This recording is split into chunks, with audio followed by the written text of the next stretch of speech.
By the summer of 1944, the German military had built what every professional assessment agreed was the most sophisticated army in the world, not just in firepower, not just in tactics, in the specific administrative genius of keeping that army supplied and moving across thousands of miles of contested European terrain.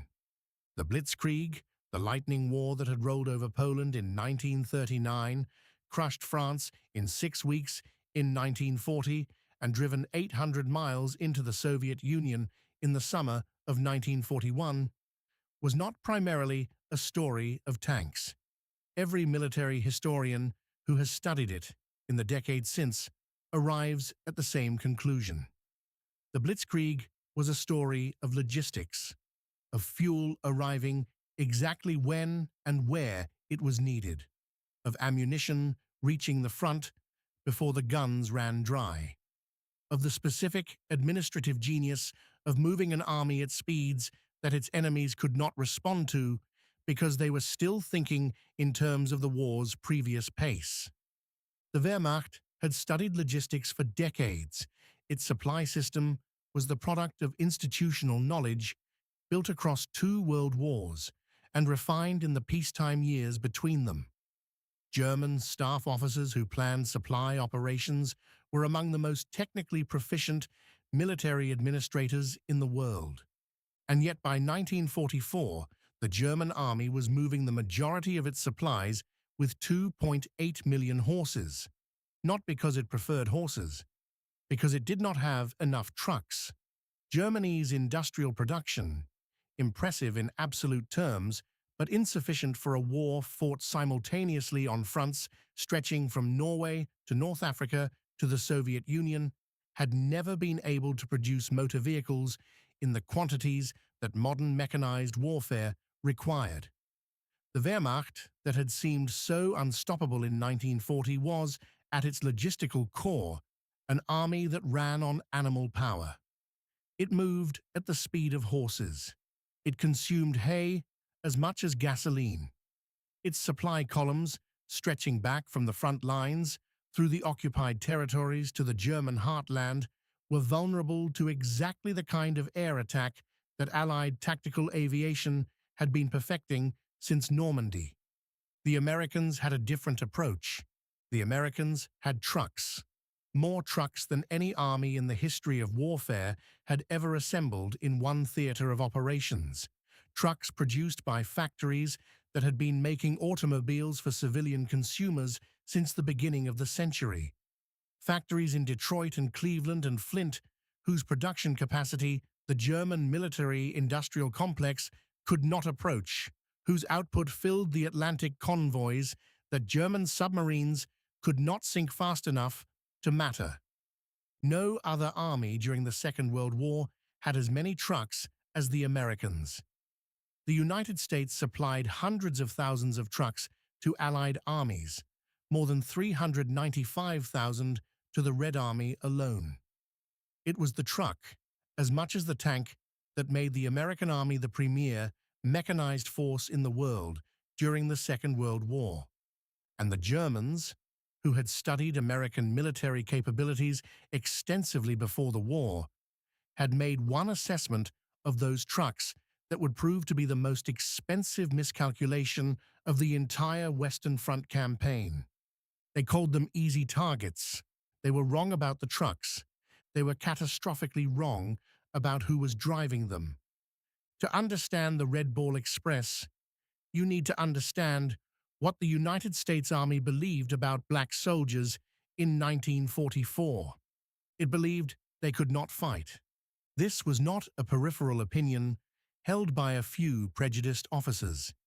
It was official policy, embedded in the institutional structure of the American military at every level, backed by official studies that had been commissioned and written and accepted as authoritative by the men who ran the army.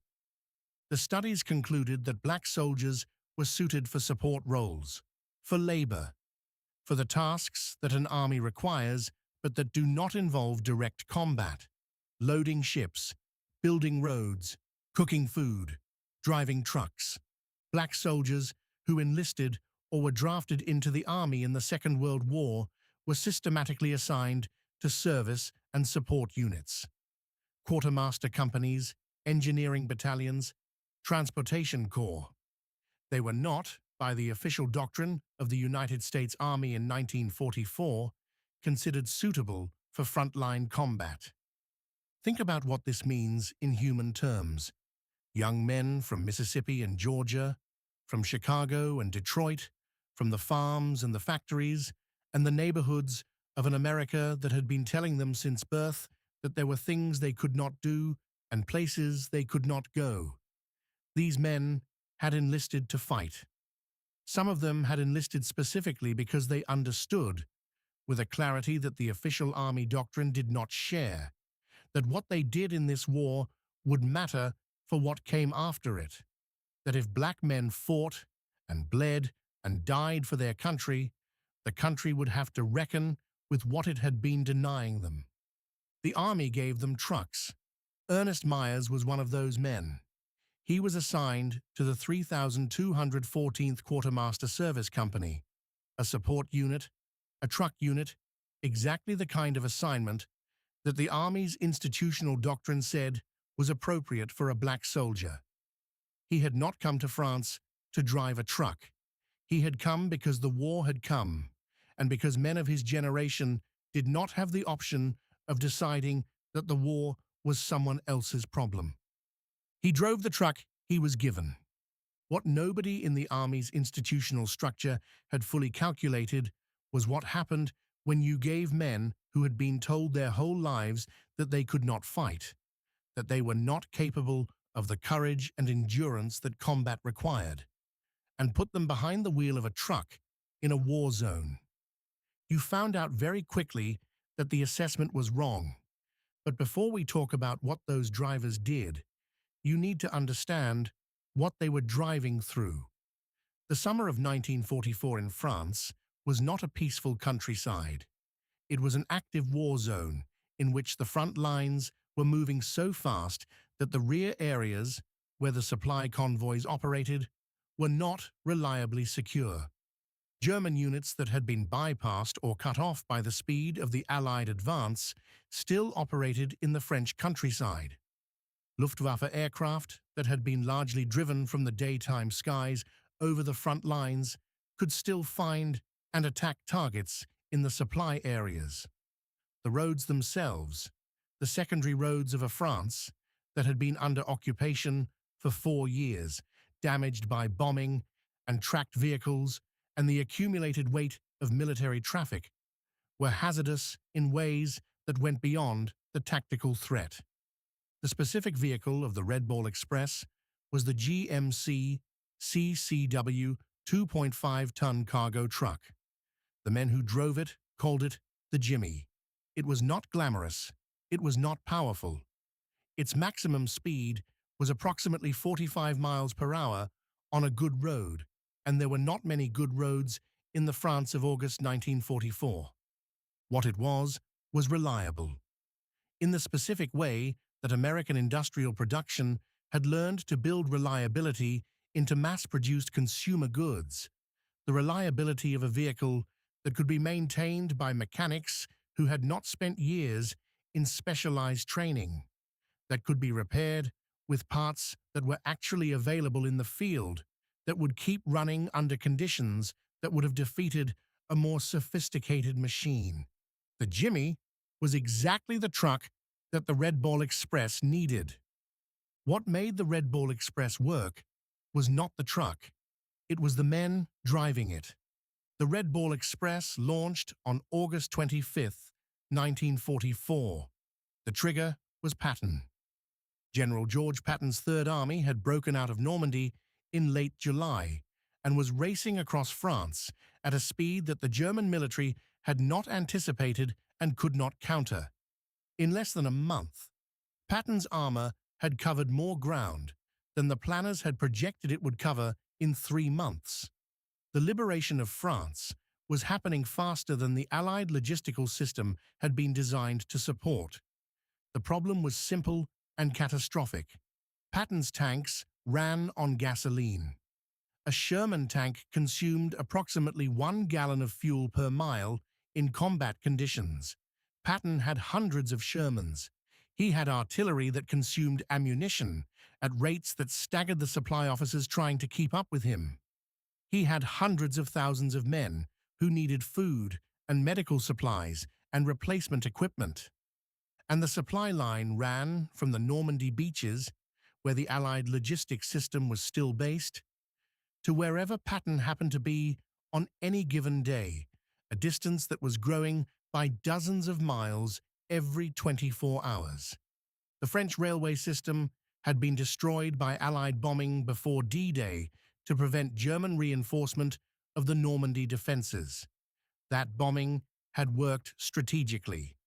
It had also eliminated the fastest means of moving supplies from the coast to the front.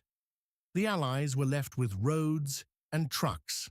On August 25, 1944, the Red Ball Express launched. A dedicated one-way highway loop, Red Ball routes marked on maps and signed on roads, closed to all civilian and non-essential military traffic, running from the supply depots near the Normandy beaches to the forward ammunition and fuel dumps that Patton's army needed to keep moving. At its peak, 5,958 trucks were operating on the Red Ball Express simultaneously. Approximately 70% of those drivers were black. August 1944. The roads of France. The trucks move at night when they can. They move in daylight when they must. They move in convoys of dozens of vehicles, headlights blacked out to prevent Luftwaffe targeting, drivers navigating by the cat-eye blackout lights of the truck ahead. A sliver of red light, barely visible in the darkness.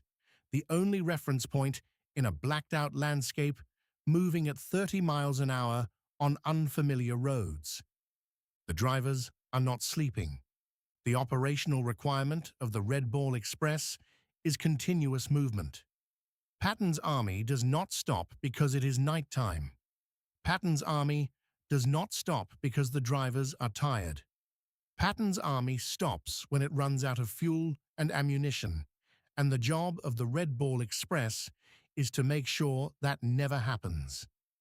John O'Leary of the 3628th Truck Company documented what the operational reality meant in a quote that has been preserved in the official records of the Army Transportation Corps. Patton wanted them to eat, sleep, and drive, he said, but mostly drive. That quote captures the operational reality of the Red Ball Express, with the specific compression of a man who has been asked to describe something enormous in a few words: eat, sleep, and drive, but mostly drive. The eating was whatever could be consumed without stopping. The sleeping was whatever could be stolen in the minutes between runs. The driving was continuous. Drivers who completed a run from the supply depots to the forward dumps were expected to turn around and do it again. The round trip covered hundreds of miles. Ernest Myers described driving for stretches that tested the absolute limits of human endurance. Other drivers documented similar experiences, stretches at the wheel that went beyond what any civilian driving job had ever demanded, in conditions that no civilian driving job had ever produced. The physical toll of operating heavy vehicles on damaged roads with no sleep, in summer heat, and then the cold of the approaching autumn, was documented in the medical records of the units involved. The Army's medical officers noted the specific physiological effects of what the Red Ball Express drivers were being asked to do. Exhaustion so complete that men fell asleep at the wheel and woke up in ditches. Hands so cramped from gripping the wheel that drivers could not fully open them when they finally stopped.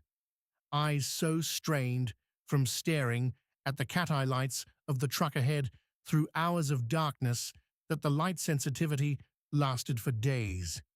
The drivers kept going. The road itself was a hazard independent of the enemy. The secondary roads of France had been built for a pre-war traffic load that bore no relationship to what the Red Ball Express was putting on them.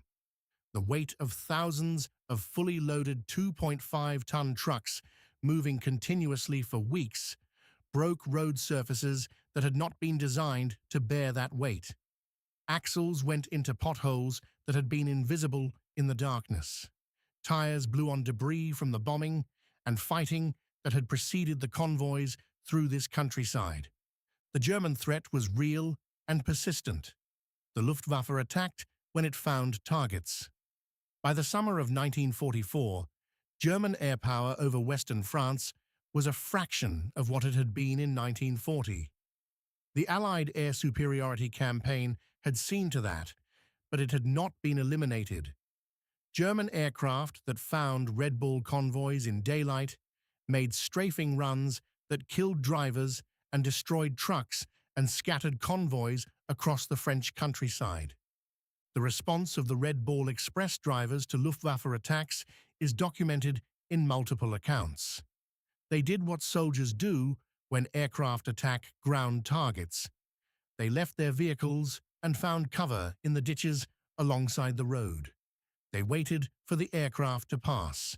They returned to their trucks. They continued driving. They were not combat soldiers. They had not been trained for this.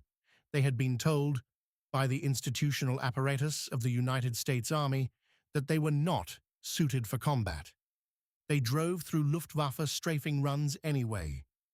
The German ground threat was more persistent than the air threat in many areas. As the Allied advance pushed German forces back toward their own borders, the areas through which the Red Ball Express operated became more contested. German units that had been cut off or bypassed by the speed of the Allied advance still operated in the French countryside. Small unit ambushes of supply convoys were documented throughout the Red Ball Express's 82-day operation. Drivers who were ambushed faced a choice that their training had not prepared them for. They were support soldiers. They had rifles, but they had not been trained as infantry. Their vehicles were not armored. Their job was to deliver supplies, not to fight. They fought anyway.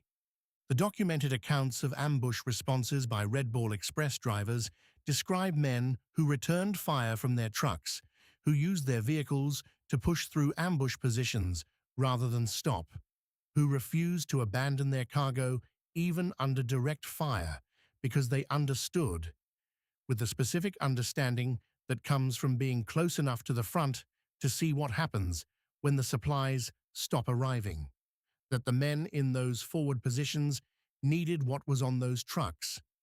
Myers described in his oral history what it meant to keep driving when everything in a man's nervous system was telling him to stop. The specific calculation, not made consciously, not made with time for deliberation, made in the fraction of a second between hearing the first shot and deciding what to do next, of a man who understood that his truck and its cargo were more important than his fear. He kept driving. Now consider the mechanics of what these drivers were actually managing on every run. The sandbags. Because the roads had not been cleared of mines in many areas, drivers were required to steer to the middle of the highway. And because middle-of-the-highway driving still put them in range of mines, drivers packed sandbags on the floor of their cabs. If a mine went off under the truck, the sandbag absorbed some of the blast. The men who drove with sandbags at their feet understood exactly what that protection was and was not. They drove anyway. The maintenance. The GMC CCW was a reliable vehicle, but it had maintenance requirements that the Red Ball Express schedule made nearly impossible to meet. Engines that should have been serviced after a certain number of miles were running thousands of miles past those intervals. The Army's maintenance units, which ran behind the convoys specifically to address breakdowns, were overwhelmed by the volume of vehicles requiring attention. The drivers improvised. Men who had been automobile mechanics in civilian life, and many of them had been, because black men in the pre-war American economy had often found work in the automotive trades that were closed to them in other industries, kept trucks running with field repairs that no manufacturer's manual had ever anticipated. They cannibalized parts from disabled vehicles to keep other vehicles moving. They made repairs by the side of the road in darkness with tools they had brought themselves because the Army had not always provided adequate equipment. A truck that broke down on the Red Ball route was a problem. The route did not stop for breakdowns. The convoy moved around the disabled vehicle. The driver either fixed it himself or waited for the maintenance units to reach him. And while he waited, alone on a French road in the dark, in territory that was not reliably secure, he waited with the knowledge that what was on his truck needed to be somewhere else, and that he was the reason it wasn't. They fixed the trucks. The logistics of what the Red Ball Express was accomplishing during those 82 days are documented in the official records of the Army Transportation Corps with the specific precision of military administrative accounting. At its peak operation, the Red Ball Express was delivering 12,500 tons of supplies per day. 12,500 tons every single day. Think about what that number means in operational terms.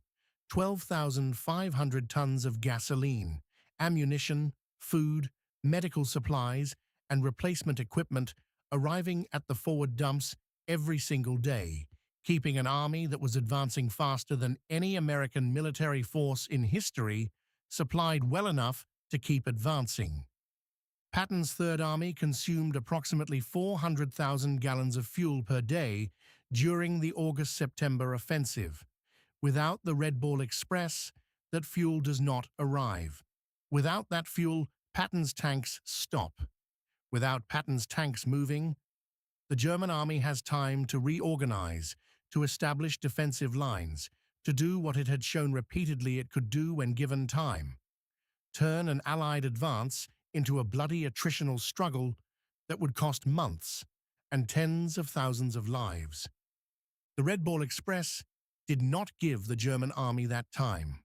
Eisenhower himself understood what was happening.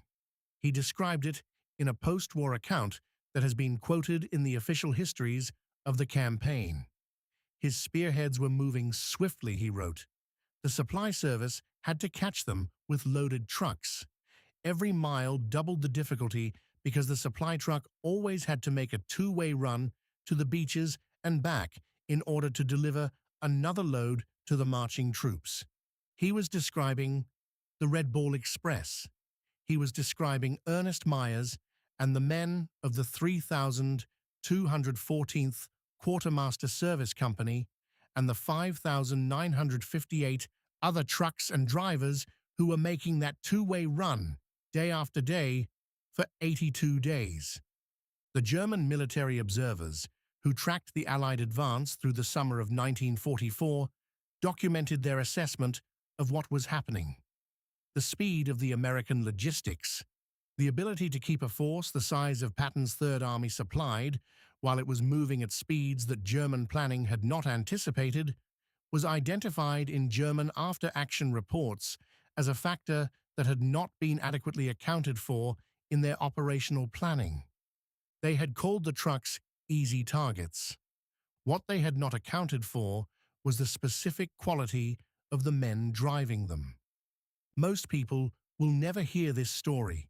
They'll go their whole lives not knowing what happened here. If that bothers you, if you think the silence around these moments is wrong, subscribe. We're filling that silence one video at a time.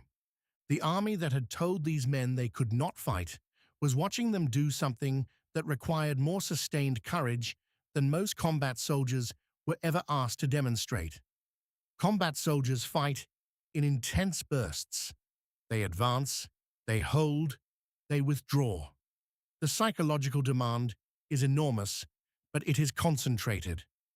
The Red Ball Express drivers sustained their effort for 82 continuous days.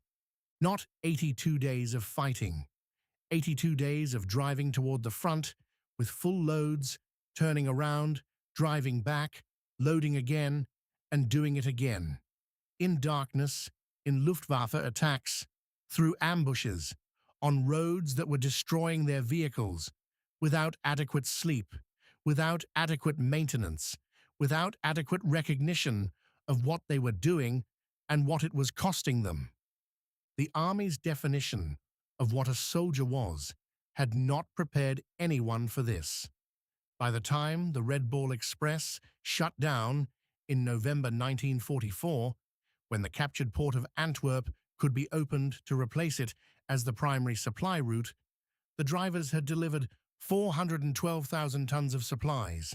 412,000 tons in 82 days by men who had been told they could not fight.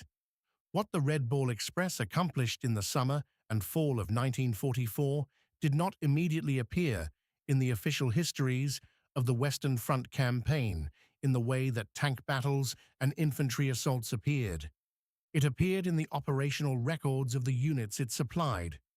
Patton's Third Army, which had advanced further and faster than any American military formation in the history of warfare, which had covered more than 600 miles from the beaches of Normandy to the borders of Germany in less than 3 months, ran on what the Red Ball Express delivered: the fuel that kept Patton's tanks moving, the ammunition that kept his artillery firing, the food that kept his soldiers fighting.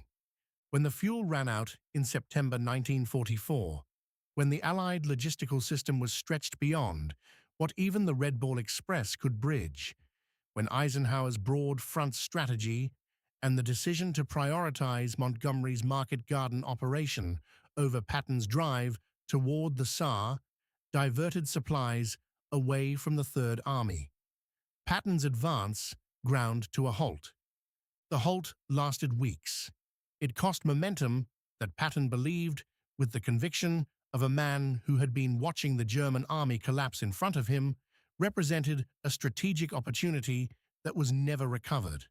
What is documented in the operational records of that period is the specific difference between what the Red Ball Express had been able to deliver at its peak and what the supply system could deliver when the Red Ball route was no longer sufficient.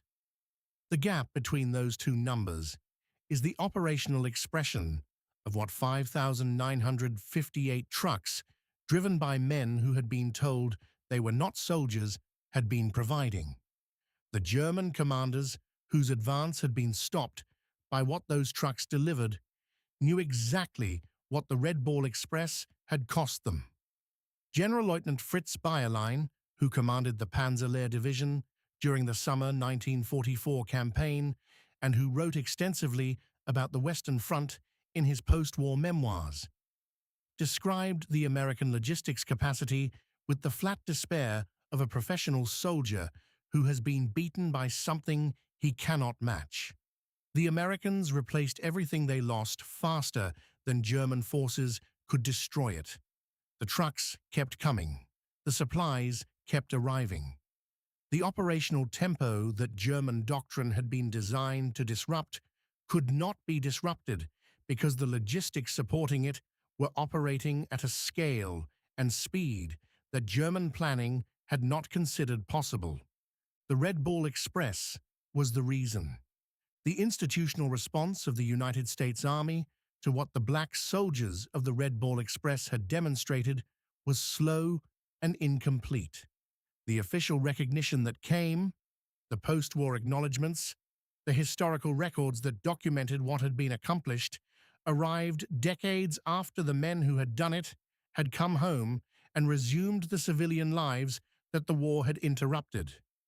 Some of them came home to a country that still told them where they could sit on a bus. They had kept Patton's army moving for 82 days. They returned to a country whose institutional structures had not changed while they were gone. What changed slowly and painfully and incompletely over the decades that followed, owed something to what they had demonstrated in France in the summer of 1944. The argument that black men could not serve in combat roles, could not demonstrate the courage and endurance that the army's official doctrine said they lacked, had been answered on the roads of France by men who drove through Luftwaffe strafing runs and German ambushes and 82 days of zero sleep to deliver 412,000 tons of supplies. The army's argument had been empirically destroyed. What remained was the political will to acknowledge it. That took longer. Ernest Myers came home after the war. His oral history, preserved in the collections that historians assembled in the decades after the war, when they sought out the men who had been there and asked them to describe what they remembered, is part of the documented record of what the Red Ball Express actually was, as opposed to what the official histories initially described. He had wanted to show that black men were combat ready. He had been given a truck.